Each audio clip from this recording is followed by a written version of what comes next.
One could be forgiven for thinking that the AED market is static, full of competition, and not much going on.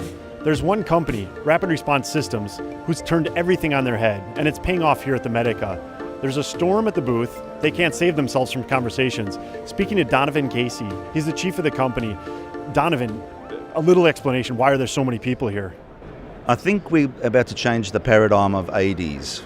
We've managed to reduce it through a number of innovations, technical and ideas, to reduce the size of AEDs to make them low cost so that they're more readily available.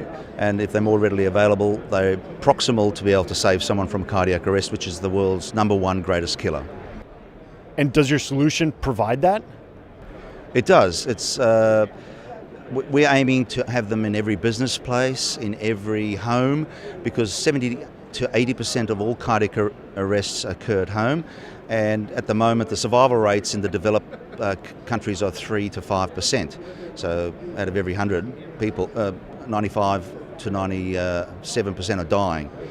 By having them at home, we'll change that. By having them in the workplace, by having them in cars. If you notice, even here, there are fire extinguishers everywhere that cost more than this device, but there's no AEDs. And that's what you see throughout the world. In Australia, where I'm from, there's smoke detectors, fire blankets and fire extinguishers mandated everywhere, billions of dollars a year, but we only lose 4 people a year. Cardiac arrest in Australia, 30,000, worldwide is 6+ million.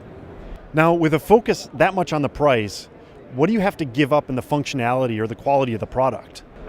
Normally you would. So since we're 1/15th to 1/20th of the price, the answer to that is in 2 areas. One is from a risk management model.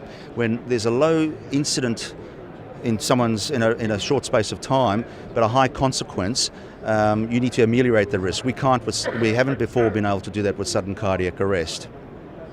We will now be able to do that. Donovan Casey of Cell AED, thank you for finding the short minute here to speak with us, and I'll let you get back to dealing with everybody at your stand. Thank you very much.